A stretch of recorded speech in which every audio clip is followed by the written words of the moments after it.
Run it, I can't take no loss. I don't even know what it costs. I can't take no loss. I don't even know what it costs.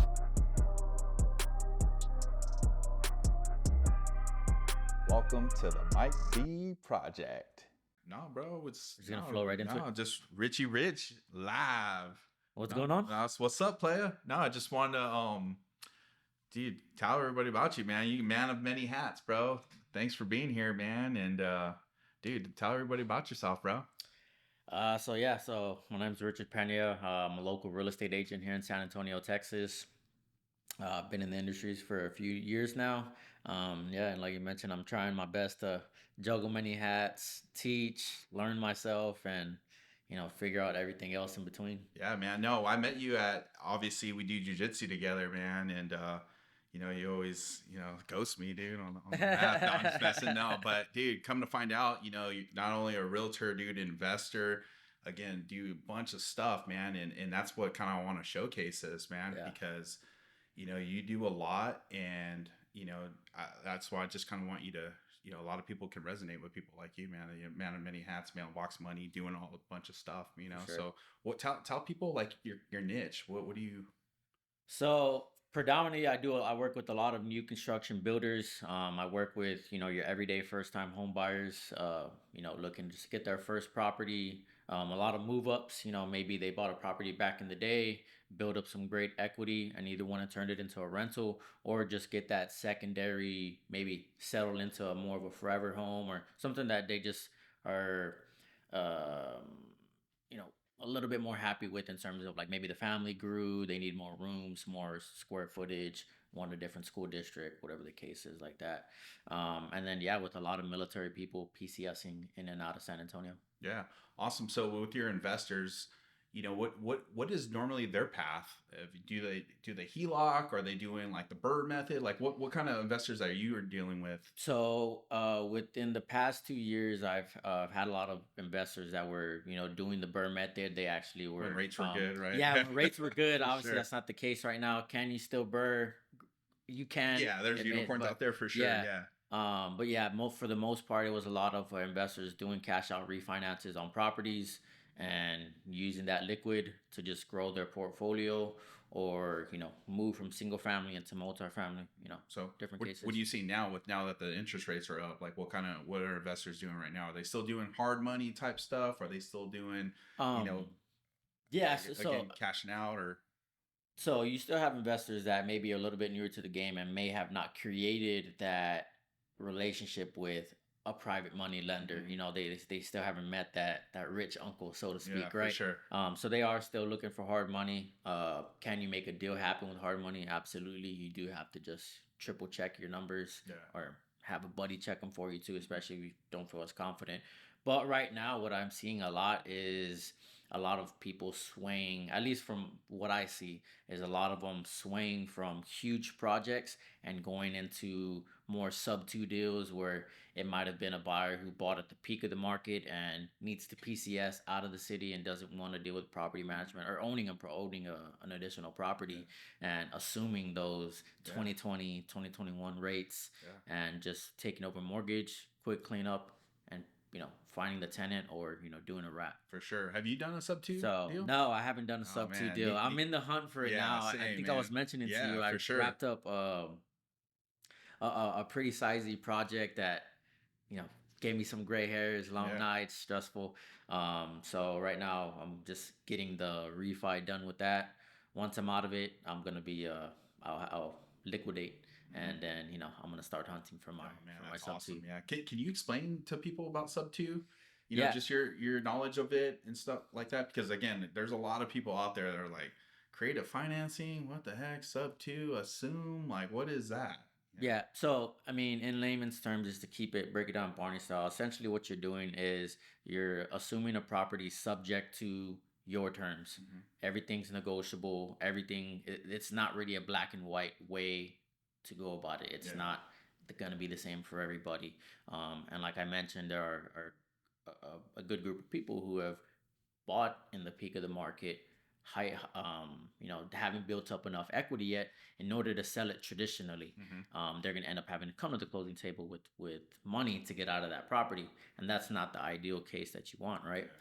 So you have creative financing when you have investors that can come assume the property, probably even help you with a couple $1,000s to move, take over your mortgage, and then from there they can either do a wrap and owner finance it to somebody who maybe doesn't have the documents or taxes or your the paperwork that you need in order to buy a house For sure. traditionally, but they may have the capital, or they can just rent it outright.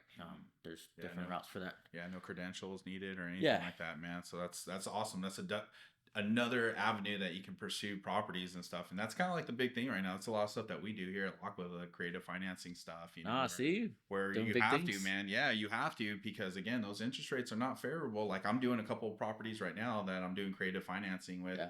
And if I didn't think outside the box or, you know, do something like that where I'm like, you know, am I going to come up with 20% down on this thing or, you know, or get qualified right now with this, you know, with all these other kind of moving parts. So no, it's definitely another avenue to get into. And, you know, it's super popular right now. I feel like, you know, and for sure. the realtors that are not doing that are thinking outside the box. I mean, yeah, and that's how actually a lot of like investor buddies that I have or clients have been getting these deals is by there's just a lot of realtors that are unaware of sub 2, and you see the house that is, you know, less than 2 years old sitting on the market for 60-90 days and they can't move it. And that's just kind of where a lot of those opportunities are at, to where it's like, hey, let's help you move this product, get your family, you know, on with their life, and have this investor come in and, you know, take that problem off their hand. Yep, definitely another way.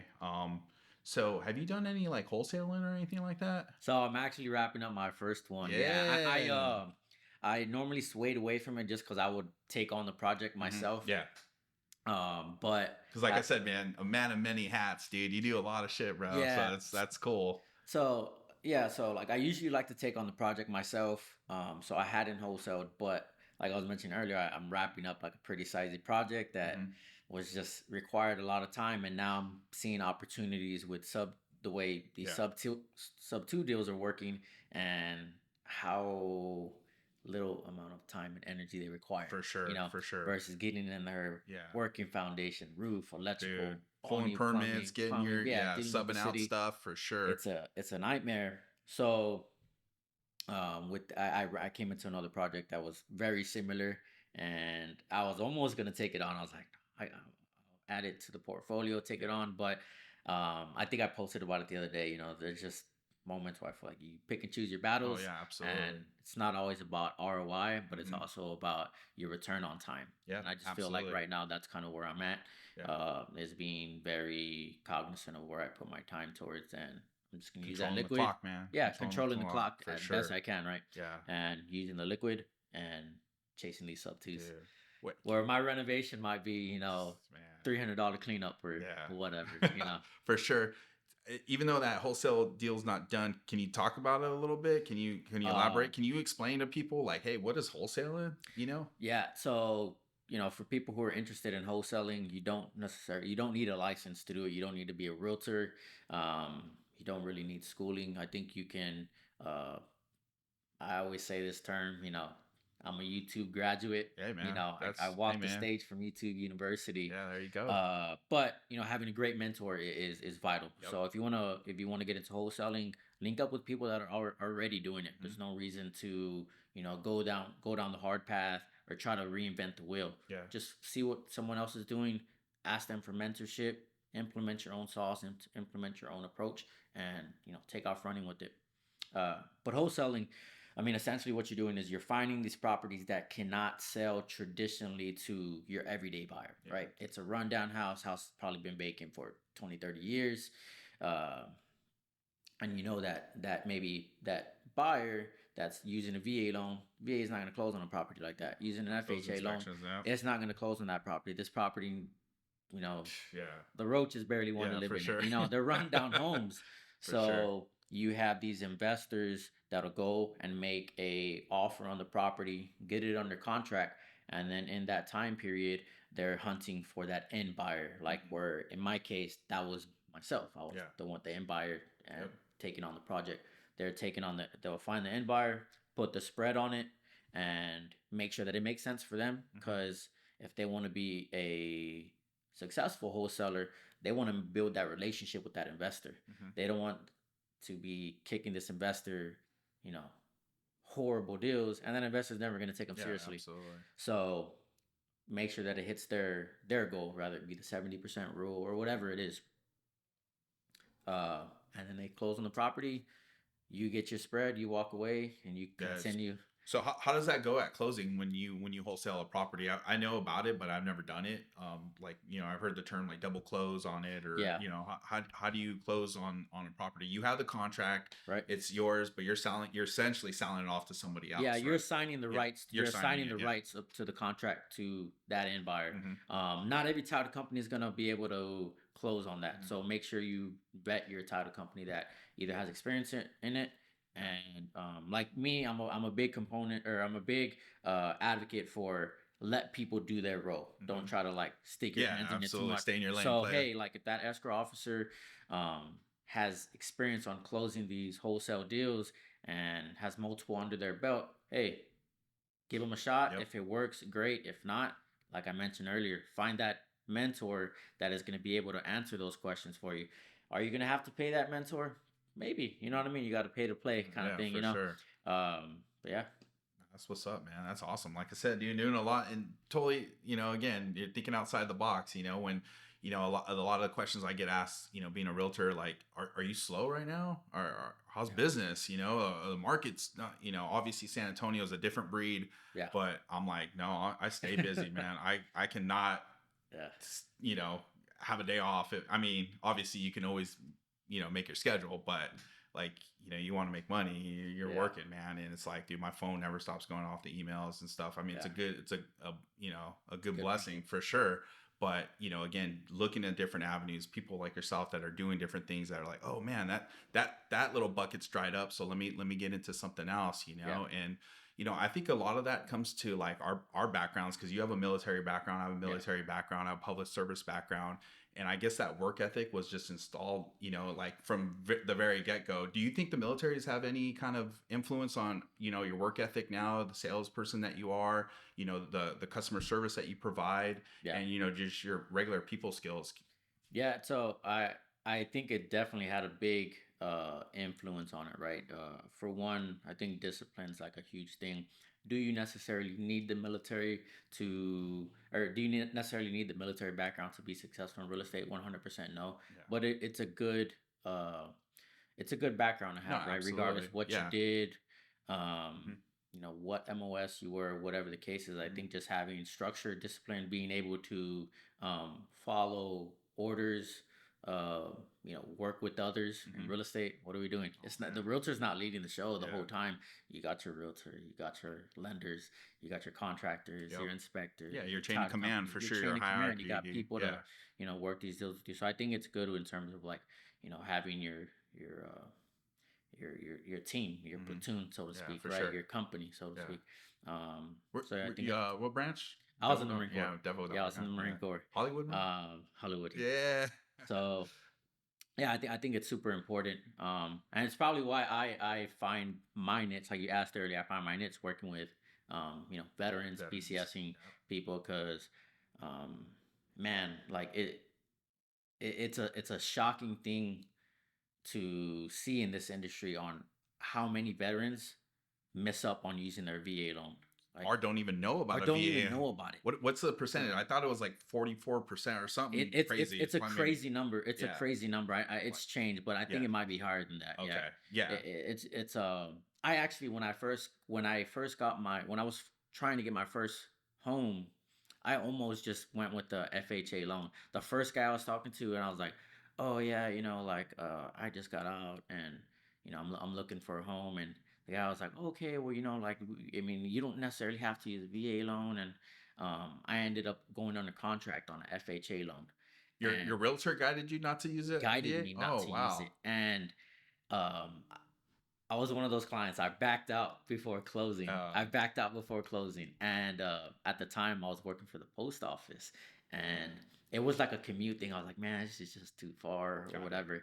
But man, it was kind of a blessing in disguise. I'm like, man, like that was money that I was gonna end up using Yeah. that I, could have saved. So Absolutely. it's a powerful program that I think a lot of veterans don't know about or just miss out on. So I'm a big advocate on like just educating them regardless who your realtor is, where you're buying at. It's a very powerful program.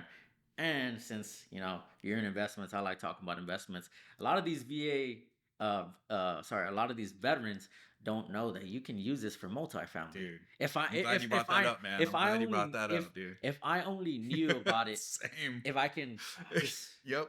Turn back yeah, the time, turn man, back for the time. sure. Like that's where I would have went. I would For have got that sure. single family Yep. house, has a single guy at the time. Yep. No family, no kids. Mhm.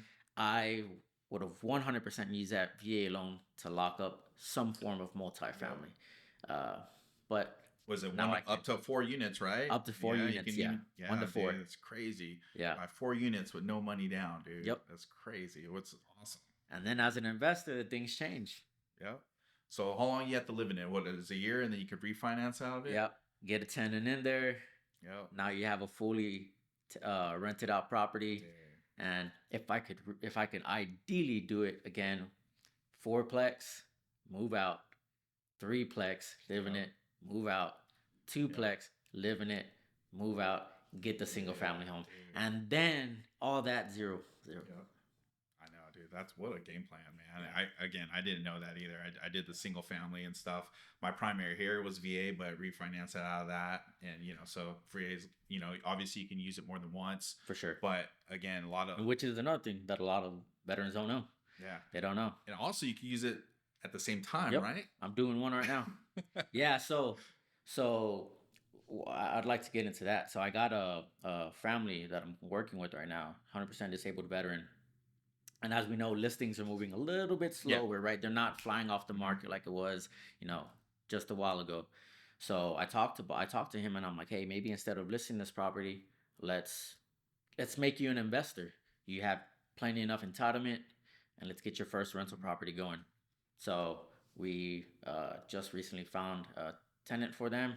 They got the lease agreement, and they'll be closing at the end of the month. And now they got their beautiful luxury home that they've Yep. been wanting, and now you got a cash flowing asset. Yep. So- They're wearing that landlord hat now. Yeah, That's yeah. what's Well, up. not even that. Now got them with property management. So Oh. now it's just collecting their check. Yeah. And watching Well, the- investor hat. Yeah, Yeah. No, investor for hat. sure. Yeah, For sure. yeah. That's awesome, man. Dude, man, the power of real estate, man, is so Powerful. awesome, dude. It's so great. And again, another avenue that people don't realize, especially our veteran community, where it's like, dude, like how many veterans are listening right now and be like, dude, I didn't know that. I know I can do that. And again, you come in contact with them, I come in contact, Yeah.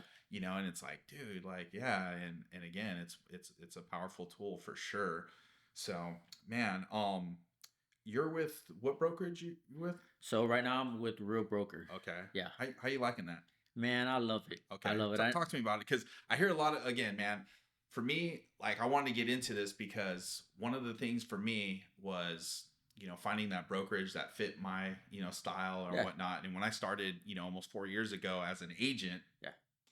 I interviewed with a bunch, and I try to figure out what my vibe was. And, I ended up going with the smaller brokerage, the broker was awesome, been in the game for a long time, but it just kind of fit my needs at the time, and I go to other ones and I see how they, they got the team environment, the meetings and all that. And that's cool. It all depends what you want to get out of it. For sure. So can you explain like what brought, you into that brokerage? Like what kind of vibe and like, why did you pick that? Because again, a lot of newer agents, like that's the advice I give people, like, hey, don't come here. Like every broker is going to paint it, that picture, like, oh Yeah, man, we're yeah. the best. And Yeah. as they should, but I want, for me, it's like, especially a newer agent to pick that vibe that actually fits them, because again, it's relationships and it's For all, sure.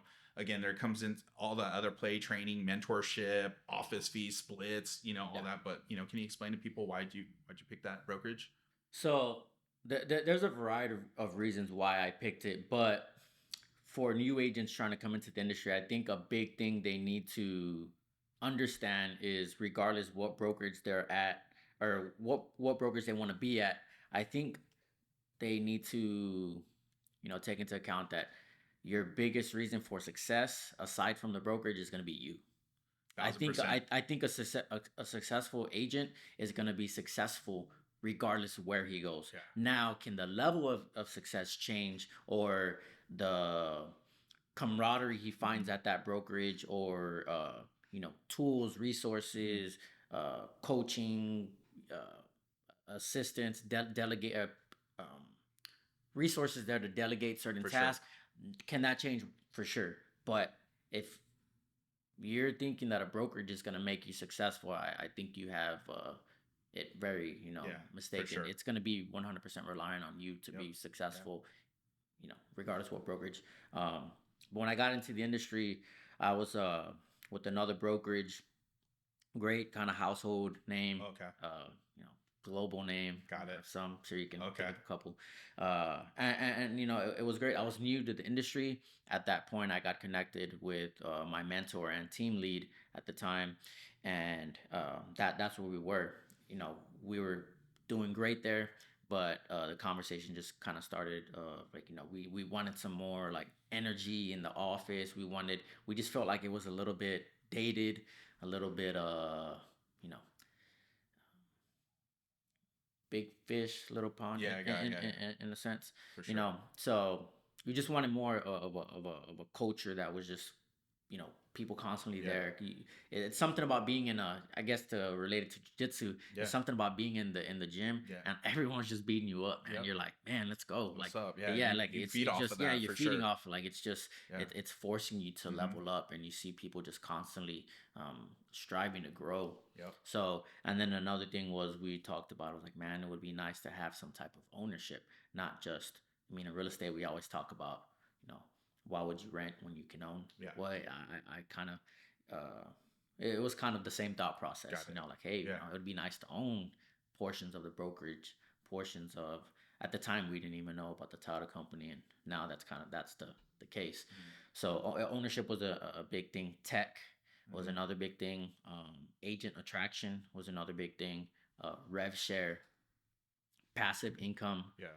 not just getting paid on when you're closing, on 123 Apple Street, but being paid in multiple ways. Got it. And yeah, and then also, like I said at the time, my team lead, who had kind of brought it up, and it's like now one of very close friend to me, family friend. We're, great relationship. So, at that time, I was just like, hey man, like I trust you. If you think it's a good Sure. move, it sounds like a great move to me. Yeah. Let's do it. And we took off. So both your mentor and you. Yeah, Okay. and there was a couple other people at that Okay. time. Oh, Yeah, cool. I can't remember how many it exactly was, but it was Yeah. like a handful. That's And super important, man. yeah. Like having that mentorship too, man. It's like important. starting, dude. It's Like, important. check the ego at the door, man. Like for me, it was Yeah. like I was so nervous to start, like dealing with contracts, addendums, and Yeah. all that stuff. Like I don't want to mess up, I didn't want to like not put something there and look like a dumbass, and be like, Yeah. oh, like I'm doing a disservice, And Yeah. for me, again, my background, fire service, military, like, dude, you have to be competent. Yeah. You train to be competent. Yeah. And obviously in real estate school or whatever, they don't go over every little line Just with teaching you. you And how to it's just pass. like baptism by fire. Like get out there and just do it. Just Yeah. get a client. And you're like, oh, dude, hold on. Whoa. Slow your roll, dude. Like, I don't even know what earnest money is. Like, I Yeah. don't get it, or option period. Does it start on that day or the actual next day? Yeah. It's like all these questions that I probably should know. For sure. It's like not until you get out there, but having a mentor, like I had a mentorship, in my previous brokerage, and he's still my mentor, even though we're different brokerages now, because I turn to him for like, those broker type questions, like the hierarchy, Yeah. where it's Yeah. like, hey bro, like what would you do in this situation? And my mentor is exactly like me. He's an investor. He does the property management. He does all stuff all over the place, like you and I. Yeah. And it's like, man, it's good to have somebody in your corner like that actually knows and experiences that. Sure. Because that's huge in this industry. Again, it goes back to the relationships and your networking, but having that mentorship, when you get onto a brokerage is vital, I think, It's because key. some brokers are not available to you. Yeah. They're like, hey, and it's just like, oh man, I thought you were gonna you Yeah. know shine this place up. Like, hey, Yeah. you're gonna be available, and then Yeah. you know, it's like they ghost you. You know, it's not.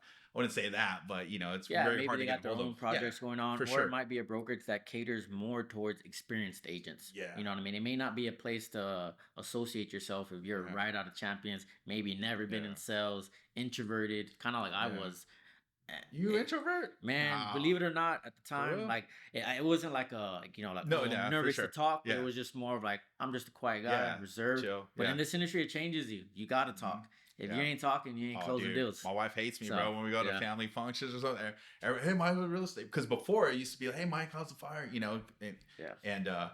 and now it's just like, shut up, don't even talk about. I'm like, they're asking me. Yeah. I'm like, dude, I don't know. Like, hey, man, you know, Yeah, it's just always something. Because again, Yeah. somebody's got to live somewhere. Somebody want to, you know, they have extra money and they want to invest and all that stuff. So it's just, dude, everybody talks about it. You know, Yeah. it's and again, you do Right. different stuff, and it's like, ooh, now you're more valuable than that next guy. Right.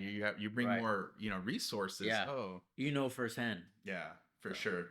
Cool, man. Awesome. So, hey, man, what advice would you give newer agents coming into the industry? Like, dude, like, because obviously that COVID wave's kind of like, you know, you've seen the transition now. The market's shifted, and now you're seeing like some of those agents, you know, like I don't see them on their Instagram anymore, you know. No more key pictures. Yeah, no more stories at the closing table. So people that are now just getting in the industry, like what would you give, you know, what kind of advice would you give them?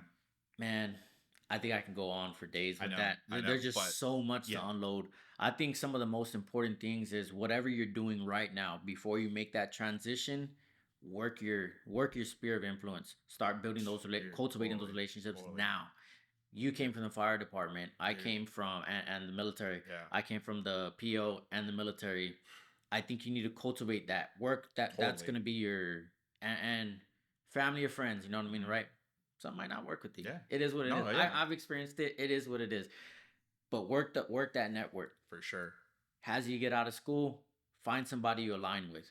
Don't just focus on like who's the cheapest. That's not always the greatest approach. Somebody who you can, obviously, you want to enjoy working with them, right? Somebody who you can probably say, hey, man, like outside of business, I can have a conversation with this guy. Yeah. And then obviously you want to like admire them. Are they doing what you want to be doing? Absolutely. Are they so far out where they may not have the time for you? You know, double think that, you know. No, for sure. Or are they somewhere relatively close? Like for me, when I met my mentor, who was my team leader, name's Martin Tirado. Appreciate you, brother. What's up, man? A little shout out, bro.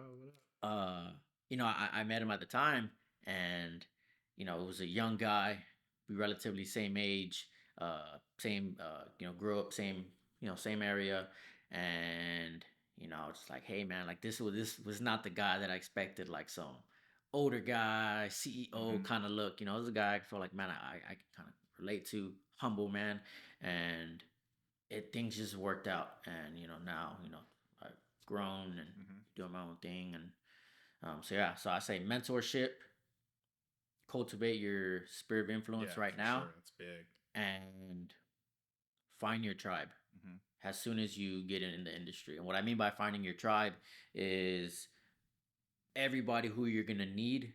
It's kind of like a football team, right? Dude, it's totally. like your lineup. Totally. Everybody who you're gonna need for that transaction. Find your go-to lender. Find a couple of them. Find your go-to title company. Find a couple of them. Yep. Find your go-to home inspectors. Again, find a couple of them because one might not be available the day you need it. Absolutely. Yeah, find your contractors. Yep. That's huge. Find you know, everybody who you need to get that transaction done, all your that property stuff, management, man, dude, everybody.